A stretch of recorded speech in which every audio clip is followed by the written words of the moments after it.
planet of outlaws. My name is Peter Quill. There's one other name you might know me by. Star-Lord. Who? Well, Star-Lord, man. Legendary outlaw.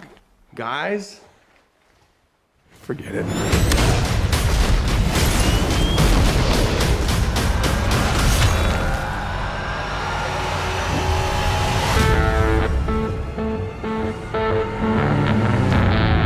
Bienvenidos de vuelta a Roboraptor. Toca hablar por fin de Guardianes de la Galaxia, posiblemente uno de los estrenos del verano, de las más anticipadas para mucha gente. Para nosotros era nuestra segunda más anticipada del año, después del chasco de Godzilla.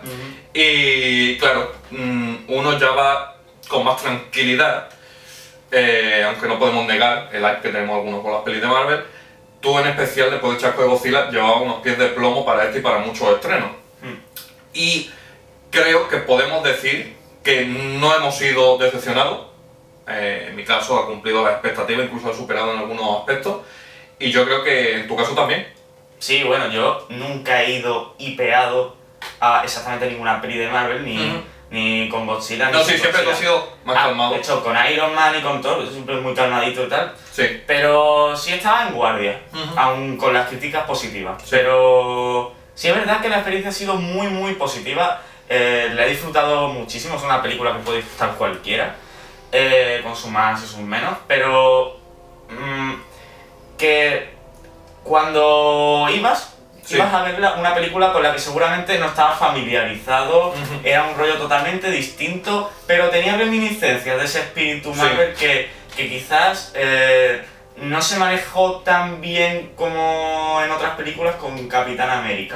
Porque, mira, yo Capitán América me encanta, veo que Marvel intentó evolucionar, intentó dar un paso más allá, pero le pasó un poco como le pasó en Iron Man 3. ¿Hablamos de la primera? De la segunda. De la segunda, sí. De Soldado de Invierno. Y es, Marvel tiene su tono Iron Man, por Sí.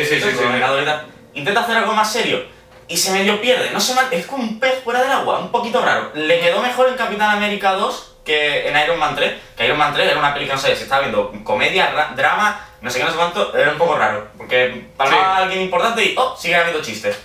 Y Capitán América 2 pues intenta hacer algo serio, muy serio, intenta tener una premisa interesante relacionada al político, gobierno y tal, pero no lo hace con tanta contundencia, porque sigue... No acaba perdiendo el rumbo de que realmente es una película de corte pulp, de acción palomitera. Sí le añade esa dosis más de miga con respecto al resto, pero yo creo que ellos saben muy bien cuál es la posición en la que se sienten cómoda y no se quieren salir fuera de la pecera. Yo creo que Capitán América me dio un poco de lástima porque era algo que podía haber sido mucho más intenso y haber sido un poco más contundente con respecto al político. Pero en Guardianes, que voy a acabar, en Guardianes sí volví a sentirlos como un pez dentro del agua en la que se sienten más cómodos. Sí, el tono era más habitual de... Ahí va. Sí. Lo que quiero decir con Capi es que creo que ellos nunca, en el universo cinemático, al menos en las películas, que todos conocemos y amamos, no creo que se vayan a meter en un camino mucho más oscuro que lo visto en Capitán América 2. Porque creo que ya hay una marca que se relaciona a un determinado tono y puedes hacer pelis de un género, de otro, pero siempre vas a tener que responder a una guía principal. Y no creo que se adentren en cosas de un tono Man of Steel, ni mucho menos más lejano. Donde sí podría esperar algo similar es las series que están preparando en Netflix, que sí que están diciendo que van a estar planteadas como cosas más de nivel de calle, más de crimen. Por ahí creo que sí podrían meterse en unos terrenos más oscuros. Y no es mala estrategia, porque la gente ya sabe más o menos qué esperar, ya sea de más de un género, un poquillo más oscuro, un poquillo más gracioso, pero bueno. Hablemos de Guardianes de la Galaxia, dirigida por James Gunn. Anteriores películas dirigidas por él, Slither, La Plaga y Super. Yo Slither todavía no la he visto, estoy familiarizado con ella, de qué va a tener, pero todavía no la he visto. Super sí la vi y a mí me gustó bastante.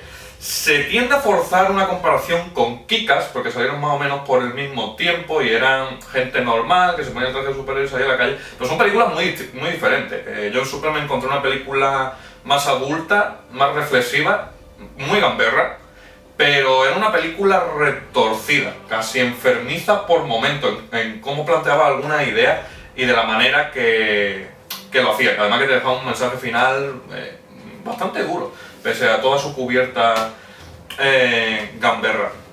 En cuanto a guionista, ha trabajado en la de Scooby-Doo, el remake del Amanecer de los Muertos, no nos idea, de Zack Snyder. O sea, era una apuesta de estas raras. Y aunque sí es verdad que últimamente Marvel está haciendo apuestas arriesgadas. Con los rusos cogieron a gente que venía de Community principalmente y supieron cascarse en una muy buena película de acción. En este caso han cogido a un tío alocado, no metido en Hollywood propiamente, y se estaba preguntando a la gente si realmente se iba a adaptar a este estilo o a la guía que le da de película de alto presupuesto de Marvel. Y yo diría que esta película, pese a ser quizás la segunda más grande de Marvel, después de Los Vengadores, en términos de escala, despliegue, yo diría que quizás sea la más personal de Marvel Studios. Porque sí es verdad que no abandona ese tono que tú has dicho, pero yo en este es el que noté al director más suelto. Y creo que también en parte porque, aunque sea una pieza de todo el puzzle, que es el universo cinemático, esta película es, aún así, la más independiente que vemos desde Iron Man, la que está más suelta. Porque solo tiene que responder a una pequeña conexión, que es la de Thanos. Y por lo demás, ha tenido carta blanca para montar el mundo, el universo que le ha dado gana, y ya después nos preocuparemos de ir enlazando las cosas porque la historia general del universo va a ir avanzando. Pero en esta película yo lo noté al director con mucha libertad para establecer el tono y el universo que quería. Y no sé si tienes que opinar algo de eso. Bueno, lo has dejado bastante completo. Yo sí me vi Slicer y quiero decir que no me parece una maravilla, pero yo disfruto mucho con esta película. Es una película simpática. Vemos a Rourke, también se ve Nathan Fillion, que tiene un cameo en esta película de Guardianes de la Galaxia. Sí. Y se nota que hicieron buenas migas, Sí. y ha repetido tantas veces con él. Decir, yo al principio pensaba que los rusos podían ser perfectos sustitutos para Joe Whedon si dejaran de hacer películas. Ahora creo que James Gunn también. A mí ya me conquistó con las primeras escenas de la película. Veía por fin, después de hace mucho tiempo, un tono que me emulaba bastante los 80. Me sentí un poco como si estuviera en una película a mitad de camino entre las Star Wars originales y la trilogía precuela. Sobre todo al principio, sí notaba algo de tono ochentero. Y el uso de mucho set, poca pantalla verde, era más tangible que las precuelas en ese aspecto de esta película. Sí, y alienígenas con maquillaje en lugar de eso. Bastante positivo en ese aspecto. Y decir que yo no echaría de menos a Whedon si estuviera dirigiendo a alguien con el talento de James Gunn, porque se notaba que él sabía lo que quería contar. Se notaba que cuando, por ejemplo, la coreografía está del principio de la película, Se nota que es una película que tiene mucho de su alma. Él la que le está dieron... visualizando, se nota que la plasmó exactamente a como la tenía en mente. Sí, yo tengo entendido que Marvel ya tenía un guión, que suelen hacer la movida de hacer un guión, se lo presentan a directores para gente que esté interesada y después cuando llega el director, si quiere, pues lo retoca, etc. Y quizás le dieron la guía de dónde querían que acabara la historia y algunos momentos clave, pero esta película es muy James Gunn y de entrada es de las pocas de Marvel, no sé si hay 2 o 3 nada más que tienen los créditos al principio, digo con los nombres de los actores, y es la única hasta la fecha que pone a no sé qué film, a James Gunn Film pone. No pone directed by.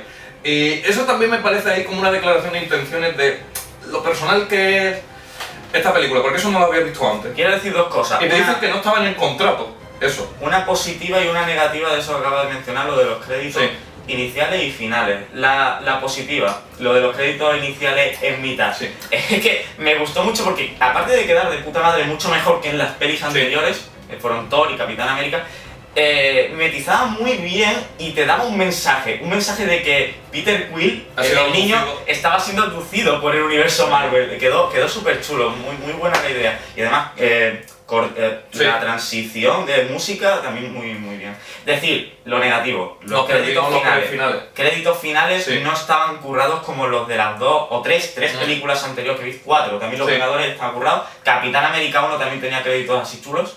Es una pena muy gorda. Sí. Y a mí los créditos de Capitán América 2, por ejemplo, me chiflan.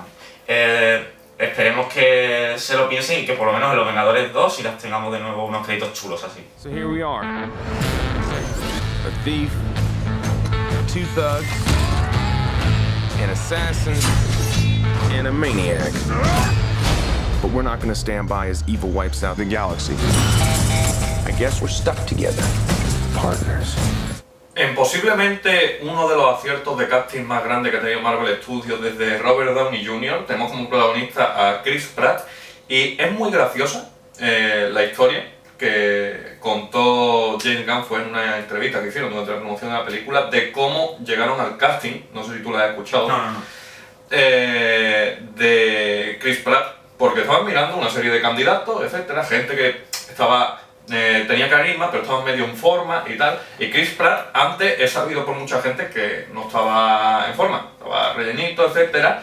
Se marcaba un muy buen papel en Parks and Recreations, en NTV, pero le propuso la directora de casting: oye, ¿y si llamamos a este? Y dijo: ¿qué? ¿El tío rellenito de esa serie? Y dice: no sé qué, no sé cuánto, no lo que pasó. James Gunn pasaba al principio. Le llevó la contraria, la directora de casting. Desde aquí le mandamos las gracias. Y lo metió en el casting. Entonces aparece Chris Pratt allí un día en el casting. Y la cosa, dice James Gunn, que en una o dos tomas, leyendo sus líneas, le conquistó cómo soltó las líneas y de la manera que lo conquistó. Y además que él fue allí en plan: bueno, me han llamado. Y dijo: creo que me voy a tener que retractar y que este es nuestro hombre. Si está dispuesto a seguir la rutina que le vamos a poner de adelgazamiento y mazarse, puede que sea nuestro hombre. Y ahí acabó la cosa. Lo metieron en el proyecto, se puso en forma, etcétera. Creo que para Chris Pratt también fue un gran acierto asistir a este casting, porque hemos visto que ahora se ha metido en la Lego película, que quizás a raíz un poco de haberse metido en esta peli en la otra, le han llamado para Jurassic World. O sea, este señor va a pasar a ser una superstar en 2 o 3 años. Y no digo que otro actor no lo hubiera hecho bien, porque Marvel suele acertar bastante con sus castings, eso es innegable, pero Chris Pratt le dio un toque y un descaro al personaje. Y después, cuando ya lo has visto en entrevistas y detrás de la escena a él y James Gunn, has visto que se han hecho colegas de una manera, que se entienden de una manera. Bueno, en realidad yo he visto que aquí todo el cast se ha hecho súper colegas. Sí, eso es verdad, porque siempre, normalmente en las películas hay buen rollo, etcétera, pero de vez en cuando salen algunas películas en las que se nota que hay un buen rollo y eso se nota a la hora de trabajar. Y todo lo que he visto de esta película emanaba muy buen rollo en ese sentido. Yo estoy muy contento con Chris Pratt y, como mucha gente ha dicho, me recuerda a Indiana Jones, un poco en carácter, el Indiana Jones temprano de Harrison Ford. En las películas originales, por ahí hay un Photoshop rulando de Indiana Jones con su cara y digo: oye, pues yo, después de Guardianes de la Galaxia, compraría, si hubiera que hacer un reboot de Indiana Jones, no me importaría. Vale. Por mi parte, decir, a mí el personaje de Star-Lord me ha encantado, más que por los hechos interpretativos, o sea, que consigue posicionarse en un equipo donde la cámara se la podrían estar llevando continuamente el mapache y el arbolito. Exactamente. Ese es el mérito también del guión. Ese mérito es muy importante, pero antes de considerarle buen actor a él, me pongo a plantearme un par de cuestiones y pienso: ¿no será que el personaje está escrito de tal manera de que este tío pueda lucirse? Antes de yo poder aplaudirle como aplaudiría, yo que sé, a cualquier otro actor, necesito verle haciendo otros trabajos. Quiero ver qué hace en Jurassic World. Quiero ver qué hace en Jurassic World, pero al margen de que haya sido más él o más el guión, creo que esta película le ha dado mucha confianza.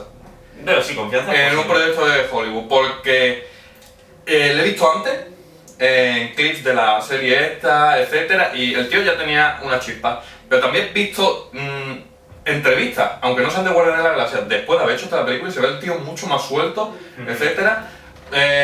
Yo creo que podemos tener un actor importante de blockbuster, y sí, se mete en otros géneros también, entre manos. Hombre, igual es también el agente de imagen, también me parece interesante, mejor eso, pero decir, ahora mismo el personaje, lo que veo es que se está intentando construir el mismo personaje que se construyó cuando Robert Downey Jr., ¿sabes? Y ahí es lo que vamos buscando. Tampoco Robert Downey Jr. era así antes de que se construyera el personaje de Iron Man. Ahora, a partir de ahí, siempre se nos muestra públicamente así. Así que yo a este tío le tengo su cariño, le tengo su mérito, porque es verdad que el hacerse un hueco ahí no es fácil. Y yo lo aplaudo muchísimo. No me flipo, Indiana Jones, Yo, por mi parte, el Indiana Jones que yo recuerdo de En busca del Arca Perdida y de las demás películas era bastante más serio. Yo es verdad que en el guión veo reminiscencia porque empieza Por que tiene momentos, que ir. no, dicho por momentos en su personalidad, ese descaro de Harrison Ford, ese Harrison Ford socarrón de Han Solo, de Indiana Jones, podría hacerlo, ese carácter. Yo veo más cosas de Han Solo que de Indiana Jones, eso sí. Lo que pasa es que veo reminiscencia Sí, en una situación, en una escena, Sí. ahí sí veo reminiscencia con la escena inicial. Pero Yo realmente más allá lo de decía por eso, lo decía por lo general. Decir Zoe Saldana, quizás todos los personajes principales de esta película están muy bien tratados. Tú dices que era lo más importante, lo que al igual que los Vengadores tenía que establecerse un equilibrio más o menos, que cada personaje tuviera sus momentos y todos lo tienen. Quizás Zoe Saldana frente a lo impactantes que son Rocket, Groot, Drax o Star-Lord, que se consigue hacer también un hueco y elegirse como el prota de la cinta, quizás ella se queda más como la femme fatale de la película, la asesina. Es la que menos chispa cómica tiene, aún así le consiguen sacar varios momentos graciosos, pero yo creo que la mayor fuerza del personaje, en términos de guión, está en su relación con los antagonistas. Y de ahí algo que tira mucho, de lo de su pasado, que está intentando buscar una nueva vida. Es un personaje que se podía haber quedado bastante desdibujado entre los otros y que al final creo que se consigue vender bastante bien. Aún así, si tuviera que elegir un menos favorito de los 5 sería ella. Esa es la cuestión. Y no es por nada, sino que realmente es la que, en cuanto a carácter, es la que tiene menos chispa. Pero, oye, lo suplen después con que es la que tiene más unión a los antagonistas, etcétera, pero quizás fuera la... Es el efecto La menos- de los coleguitas que te ayudan. El efecto de los coleguitas que te ayudan. Los otros 4 consiguen que el personaje se medio levante un poco y la medio integran. Pero es el personaje más cojo de los protagonistas de lejos. Porque empezamos sabiendo que trabaja para los malos, que es la favorita del jefe, y de repente 2 planos más adelante nos la encontramos robando X cosa por X motivo y ¡oh! Que sí buena, ¿eh? No te vayas a hacer nada, que yo soy colega, que yo voy contra el malo también. Muy por la cara. Y por mucho que me lo intentes justificar con que, oh, es que Thanos hizo no sé qué, no sé cuánto, no sé qué, queda todo muy flojo tratado. Las escenas que cuentan, sí, tiene 1 o 2 momentos de risa, sobre todo el de la magia pélvica y tal, muy sintonía con Peter Quill, pero se me queda súper soso. Y eso también se debe a que la hermana también está igual de tratada. Son como esbirros que no los tratan de ninguna manera, y eso también deja cojo a Thanos, porque a Thanos no lo ponen como el señor del mal de no sé qué pollas, y tampoco se nos habla nada de él. Es verdad que se lo tratará mejor en películas posteriores, pero para ser un villano tan jodido, tampoco se lo trata nada. Yo diría, porque por lo visto leí por ahí que la primera cut de esta película era como 4 horas, rodaron muchísimo material esta película. Yo creo que donde ha sufrido más recortes la película, para llegar a las 2 horas que tenemos, que están medio bien equilibradas, pero obviamente hay cosas que se quedan más cojas, es la subtrama de Nebula y ella, y esa relación que pueden tener por Thanos, sobre todo Nebula. Que Nebula al final es un personaje que en la película acaba teniendo poco peso, no parece demasiado. Nebula, Karen Gillan, quizás yo diría que es el personaje que se acaba quedando más cojo de la película. Un trabajo de maquillaje genial, práctico, sobre todo las imágenes que han salido. Es que hay muchas cosas que lucen bien en la película, pero después detrás de la escena se nota que más maquillaje y tal, pero eso es un trabajo de maquillaje para mí genial. Y tiene su presencia el personaje, más que nada por el aspecto, pero su relación acaba quedando como algo meramente testimonial. Tienen su duelo, etcétera, y yo creo que es de ahí de donde hubo que sacrificar, porque dice, verdad que James Gunn ha comentado que de todo lo que tenía en la película, tantos personajes, etcétera, dolía mucho a la hora de, en postproducción, él haciendo el montaje, elegir de qué cosa sacar, y que se hicieron muchas versiones, que sacaban de una cosa y metían otra, etcétera, y al final, después de ya muchas vueltas, se quedó esta cut, porque dice que hay cosas que se quitaron y después volvieron. volvieron. En resumen, quitaron cosas, que es lo que se suele hacer cuando se hace una edición. Es una pena que siempre que haya algo en lo que se quede cojo, pues sea debido a los cortes. Lo malo es eso, Que tenemos que analizar el resultado final y, bueno, si luego hacen una edición extendida, pues muy bien, ¿vale? Cosa que no ha hecho Marvel todavía. No ha llegado, la cuestión es que esas Sí. escenas no existen por ahora, lo que hay, y es una pena porque eso hace que el personaje de Gamora Sí. resulte más cojo de los protagonistas. Are you telling me the fate of 12 billion people is in the hands of these criminals? Oh, yeah.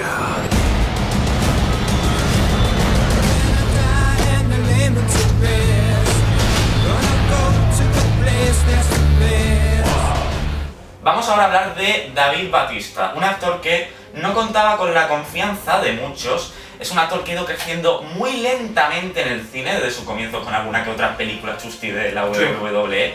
Escalando, se encontró su gran oportunidad en Riddick, que interpretó pues, quizá un gorililla bastante curioso que Pero así tiene te una causaba filtración y tal. una impresión. Caracterización positiva, Sí. más que interpretativa. Sí. Y aquí nos encontramos con un poco a mitad de camino casi lo de Gamora, porque es como tiene un trauma y tal, es como el típico trauma que es testimonial también, pero el personaje, que en sí resulta sosillo, se lo trata de compensar con ciertas habilidades lingüísticas que hacen que te caiga en gracia y te caiga Sí. simpático. Y tiene algún que otro momento gracioso, quizá más que Gamora, yo creo que sí que más. Sí. Y tal. Lo que sí eché de menos un poco fueron más escenas de batalla donde Drax demostrara que es un sanguinario. Sí. Pero aún así, en consonancia del grupo, quizás es el que se me quedaba más fuera, pero sí es de los que al final se la pueden acabar cogiendo cariño. Lo que pasa con esta película es que al mismo tiempo su mayor fuerza y su mayor debilidad es que tiene 5 personalidades muy grandes, ¿vale? Y equilibrarlas era difícil, incluso más que en Los Vengadores. Y entonces pasa lo que tú dices. Yo creo que Gamora es la que sale perdiendo en este equilibrio de personalidades.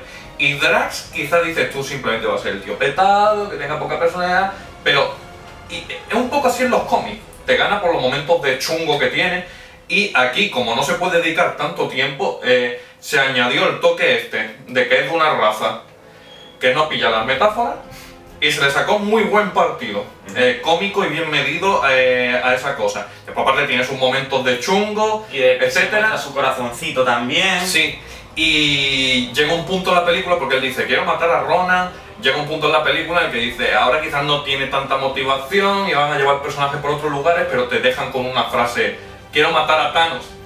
Y dice, vale, eso nos va a llevar a algún lugar seguramente en el futuro del universo cinemático. Y sí es verdad que un personaje que en esta película todavía creo que no te mete en el bolsillo, como puede ser Rocket o Groot, pero que puede evolucionar para ser un personaje que le tenga mucho cariño en las secuelas. Y yo creo que esa escena final, Sí. la primera escena post-crédito, vamos a decirlo así, que se ha subido en Sí. alta definición ya, creo que le da ese empujoncito que faltaba para que el público lo aceptara incluso más. Porque Sí. ya ahí era cómplice de una de las coñas más importantes de la película, que es lo de la macetita. Lo de la macetita, que parece que se está quedando como una de las escenas icónicas del 2014. Entre eso y el Yo soy Groot se han creado un poco el hype Hydra. Sí, Yo creo sí, que van a sí. seguir con eso un poco más en las siguientes películas. Groot y Rocket, puede haber, muy segura, si el año pasado nominaron a Iron Man, yo creo que este año caerá nominación a efectos visuales para esta película, aunque sea solo por esos dos personajes, porque había un gran reto, especialmente con Rocket, de hacer un personaje que es puramente de dibujito animado el concepto, meter un mapache en medio de todo esto, y consiguieron que se integre en la película y lo aceptes como un personaje digital de, digamos, Avatar. ¿No te parece como una animación de Scooby-Doo con otros actores que sí quedaba con unos dibujitos animados, sino que él lo acepta? El fotorrealismo del pelo, etcétera. Me encantó el detalle ese de que esté durmiendo en la prisión. Sí, lo de... Me parece un detalle que era para hacer una gracia, pero al mismo tiempo dijo, oye, mira, Vale. se le ha ocurrido hacer eso. Bradley Cooper, yo no puedo apreciar su trabajo más allá de los trailers y clips porque no la he visto en versión original. Me hubiera gustado, pero bueno, ya la veré. Aún así, lo que vi tengo de sobra para decir que Bradley Cooper al final fue una buena elección. Y Vin Diesel, tampoco podemos evaluarla. Tenemos el doblador, que al final fue un chaval que le hicieron un concurso aquí en España, pero también lo que hemos visto en los trailers de Vin Diesel, y además, con la voz que siempre ha tenido Vin Diesel, yo en el momento que dijeron que iba a ser Vin Diesel dije, perfecto. Además que me parece un tío súper simpático. Y sí, hay un momento en la peli en el que dice algo diferente a Yo soy Groot. Los que la han visto sabrán el momento. Para mí Groot, es mi favorito de la película. Porque sí es verdad que Rocket tiene... Rocket es chulo papa. Rocket es el chulo, la apuesta segura de la película en cuanto a carisma.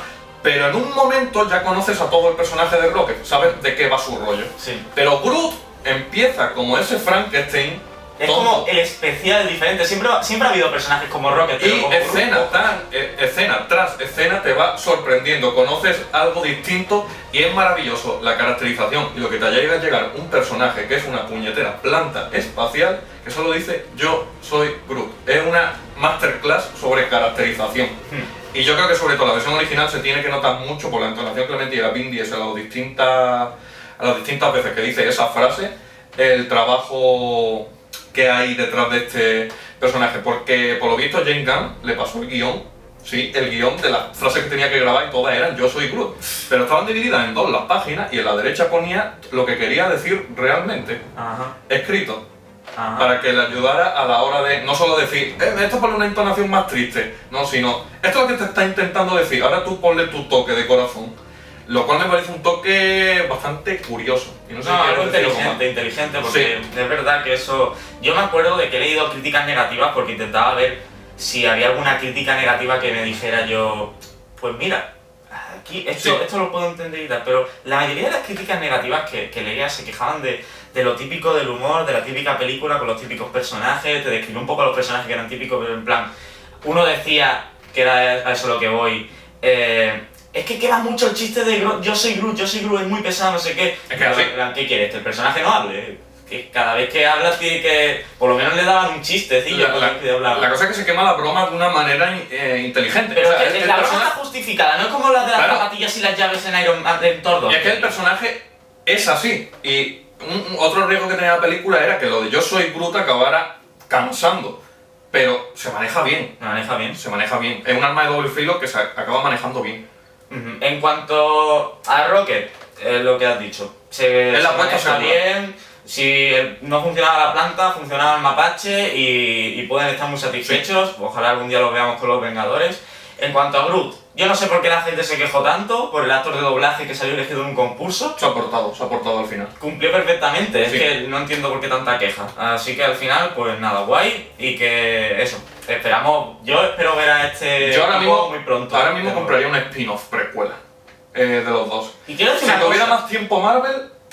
Mucha gente se queja de que DC está uniendo sus personajes demasiado pronto sin plantear películas de origen. Algo parecido han hecho con estos. Estos son personajes que fácilmente podrían haber tenido su propia película. Que tienen orígenes radicalmente diferentes, pero en 2 o 3 frases te metes los orígenes de cada personaje, excepto Star-Lord, que tiene su origen al principio. Se maneja muy bien y se quita de un plumazo esta película el rollo de los orígenes. Claro, no ha funcionado los Guardianes. No hay flashbacks. ¿Por qué no va a funcionar con la Liga de la Justicia si lo hacen así en Batman y Superman? Además, son menos personajes. Sí. Por ahora sabemos que hay 3 principales y quizá algún que otro cameo.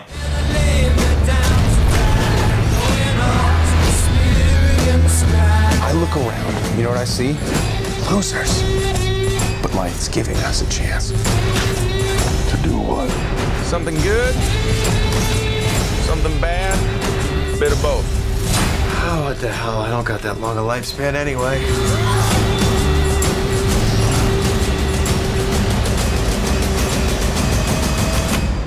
Hablemos un poco de los villanos, fuera de Nebula, que ya hemos hablado de ella antes. Tenemos a Ronan, el acusador, primera introducción de la raza de los Kree, que es bastante importante en el universo Marvel, al universo cinemático. Se nos presenta quizás como...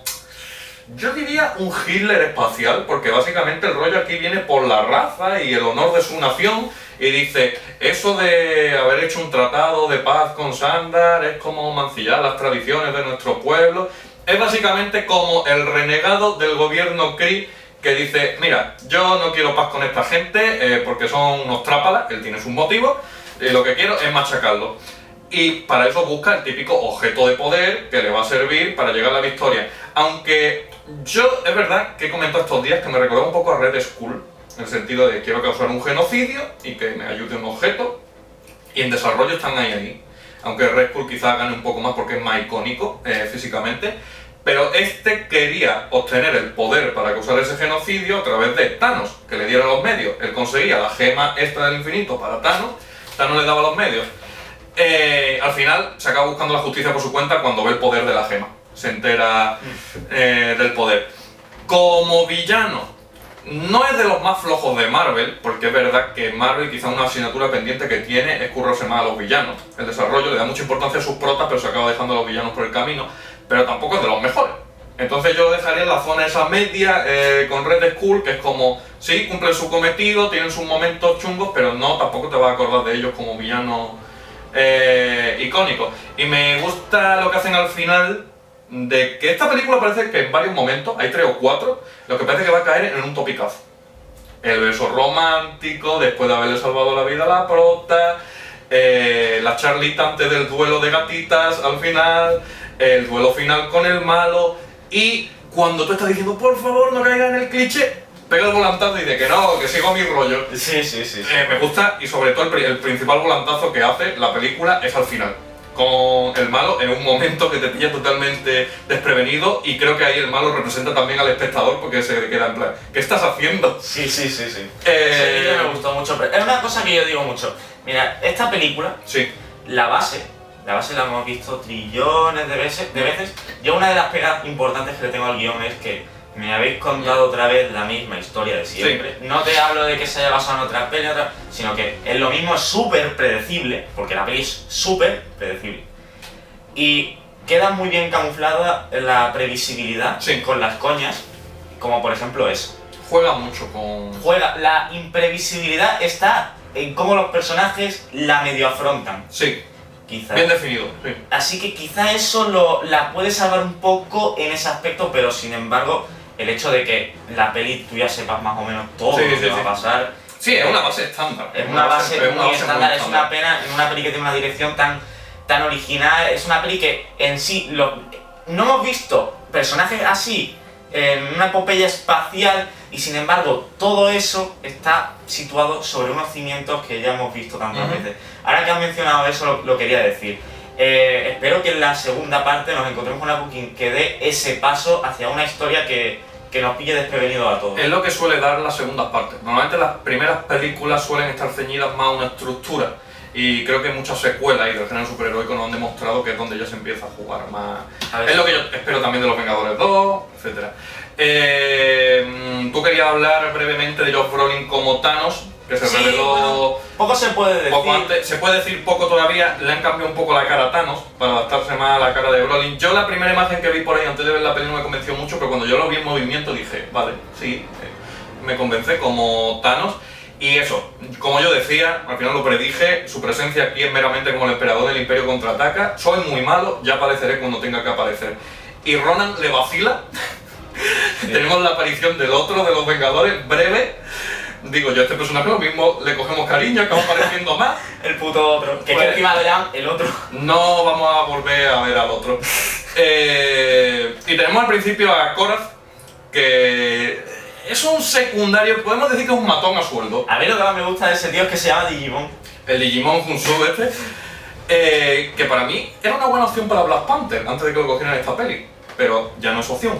Quedamos sin opciones. Y aparece al principio de la película como matón. Hay un punto de la película que yo digo, este señor no va a volver, quizás ya lo veamos en el futuro, en el universo, pero aparece al final y tiene su duelo de SmackDown con Batista, y ya está.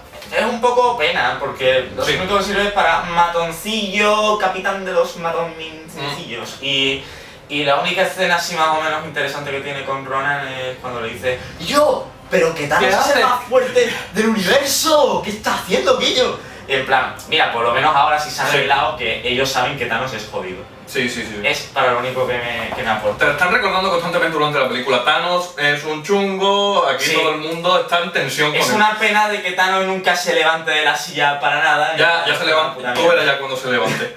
Tenemos a Benicio del Toro, que quizás para mí fuera la elección del casting más sorprendente. Y la más decepcionante. Es que, tío, no puedes contratar a Benicio del Toro y decir, mira, tío, vas a tener un papel súper interesante en la película, no sé qué, y lo único que haces es de cuentacuentos durante 5 minutos. Sí, para mí, yo del personaje desde el principio no esperaba mucho más. En el hueco de la historia. A ver, tú decías, que Dentro de la cuando historia. acabó Thor 2, decías, uy, que este quiere las gemas para Thor, no sé qué, Claro, yo esperaba algo más. Es lo que te da a entender. Yo te decía Pero que para ese tío mí, iba a ser neutral, mira tú. Para mí este trío va a ser como la carta neutral, caótica de lo cósmico del universo cinemático, que le vamos a volver a ver, que va a tener voz y voto, pero que siempre va a ser como este secundario que está ahí, que es como, danos consejos sobre esto. Tal. Yo creo que este tío va a seguir dando por culo por ahí. En plan, que si quiero esto, que si quiero lo otro, que se os puedo dar más información de tal. Para mí va a ser como ese personaje simpático, en plan mercader, que se visita durante las pelis de aventura y lo mismo aparece en las secuelas. A mí, yo eso era lo que esperaba y... Thanos le haga una visita porque el colega tiene el éter por ahí, así que... Bueno, a ver el éter donde ha acabado, porque con la que se lía... simpática también la escena post-crédito, la que no vamos a revelar, aunque ya la mayoría de la gente lo sabe, ese cameo especial, bastante simpático.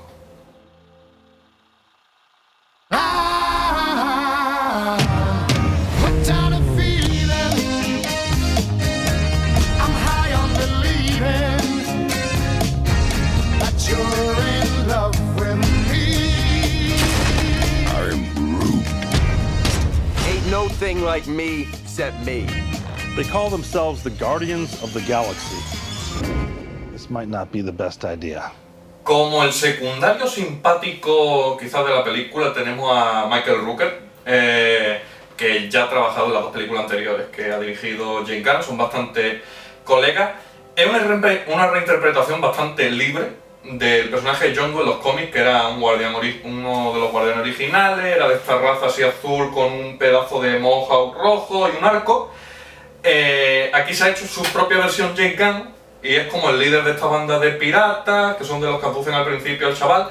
Esto se explica en la película, porque lo han abducido, es más, te dejan un link interesante que explorar en la secuela. Y es básicamente como Michael Rooker en el espacio. O sea, si lo has visto en The Walking Dead, va por ahí un poco el tono del personaje.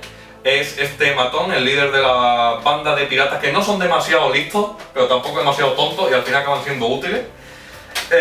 Y me mató su arma. Lo de su arma y cómo acaban haciendo el guiño a lo del mohawk rojo de los cómics. Que el dispositivo este que tiene en la cabeza, que se ilumina de rojo y parece un mohawk. Y el arma quizás sea la más original que hemos visto en una película en bastante tiempo. Sí, sí. La aguja que se controla silbando. Yo sé que en los cómics me explicó Iván, le Sí. mando un saludo, que él es súper fan de Guardianes de la Galaxia. Cambiaba la dirección pero no la velocidad. Yo personalmente creo que jugar con lo de que la velocidad a la hora de hacer un interrogatorio y demás, creo que quedó guay. Sí, le dio chispa a un personaje que se podía activar simplemente como el pirata chungo. Es un poco como el loro del pirata, ¿sabes? Por así decirlo. A mí es un personaje que me parece muy simpático, sobre todo ese último momentito que tiene con la troleada que le hacen y espero ver más de él en las secuelas también como el típico secundario loco que ayuda a los protas. Yo lo que a veces no entiendo es, no sé de qué va su puto rollo, ¿sabes? Porque es como en plan, ¿le tiene cariño al chico? ¿No le tiene cariño al A ver, chico? vamos a admitirlo. Es una... Durante la mitad de la película todo el mundo de la película está buscando el judaísmo. Está ahí, vamos a vender esto y vamos a sacar pechada de pasta. Y entonces ahí lo que hacen es las típicas triquiñuelas estereotípicas de las pelis de piratas. En plan, estamos todos liados en verdad, pero en verdad nos ha hecho una buena oferta. Bueno, vamos a jugárnosla.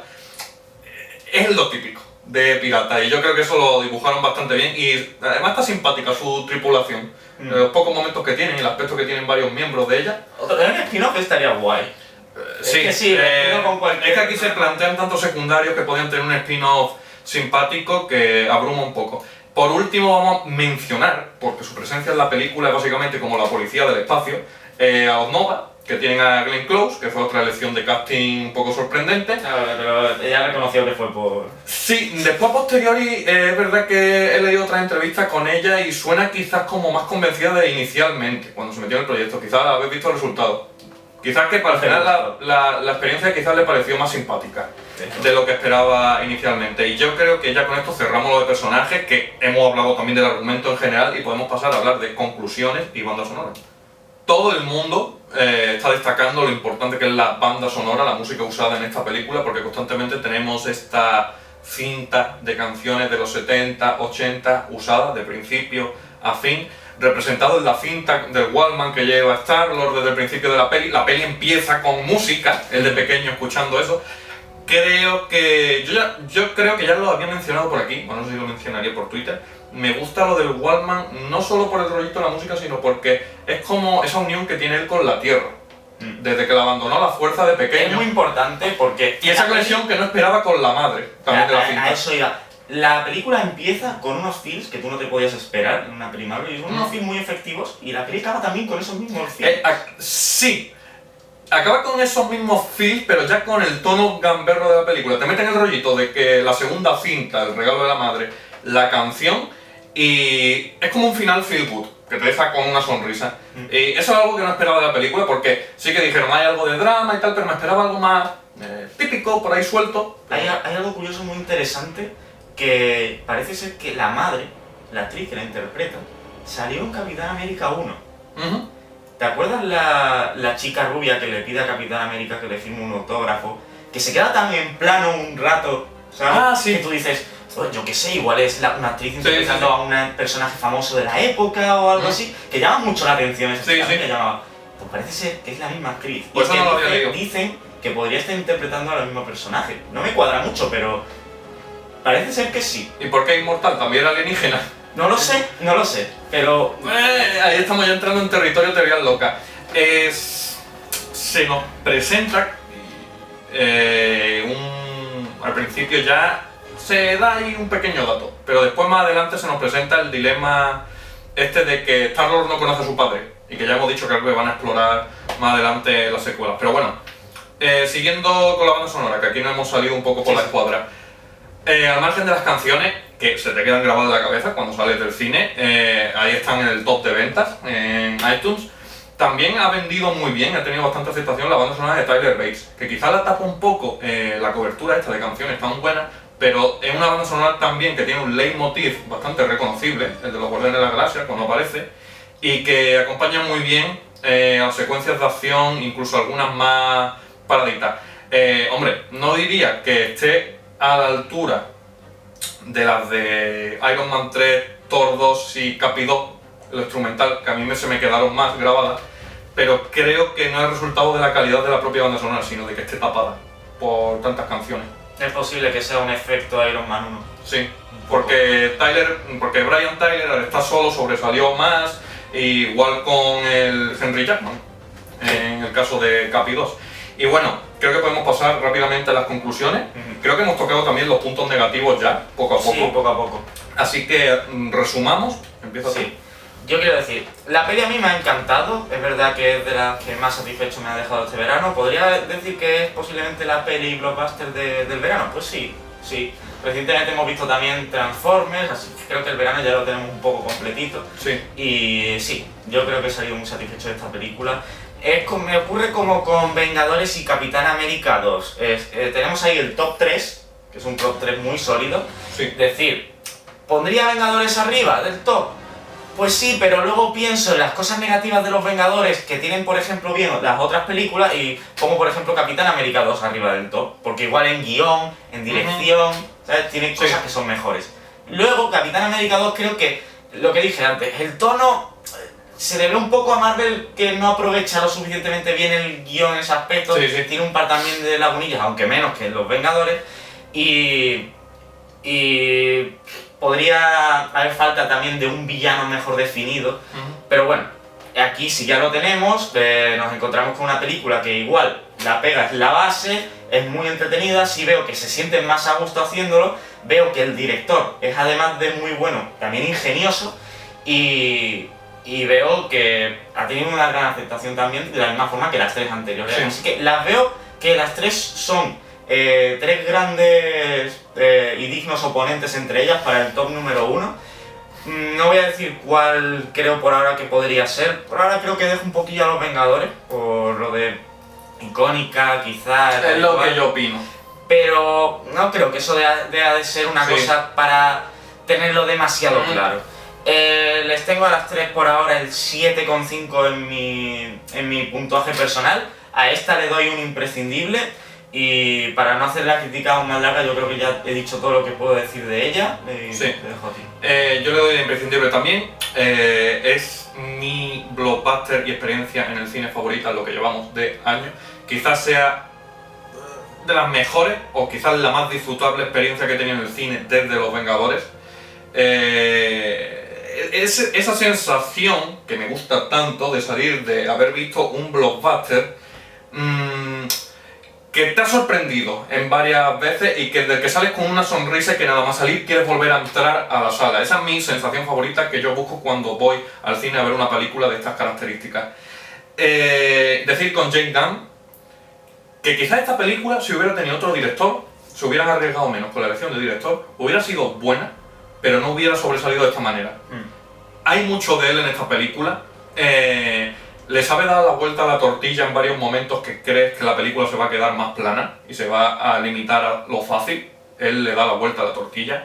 No me importaría que dirigiera Los Vengadores 3 si nos falta Whedon, pero yo digo, Marvel, tienes toda la pasta del mundo, Disney tiene toda la pasta del mundo, estiraros y que Los Vengadores 3 sea un acabose de 3 horas con el desfile de personajes, sí, las gemas del infinito, pero dirigida y escrita por Whedon y James Gunn.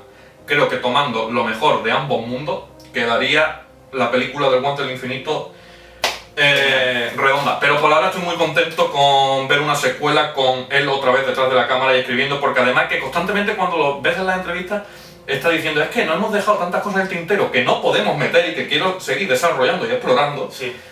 que va a pillar la secuela con muchas ganas. Y además os digo, ojead en internet todos los guiños, hay mucho de Marvel oculto en esa Dice que película. todavía no se han detectado todos.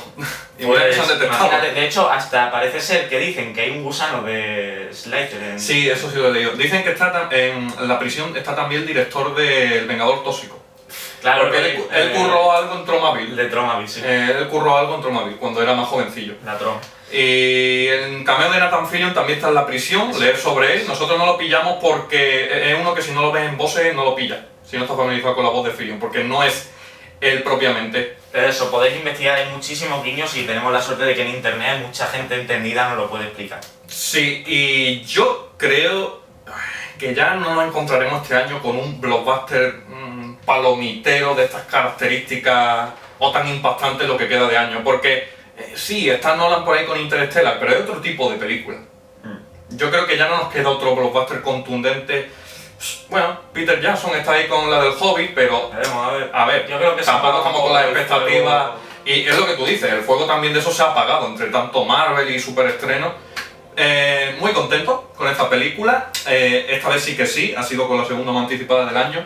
Estamos satisfechos y ojalá Marvel siga la racha buena con Los Vengadores 2. Que yo creo que hasta Ant-Man puede no decaer en la fiesta. Así que dadle like, suscribiros, comentad qué os ha parecido a vosotros, superaros vuestras expectativas y nos vemos.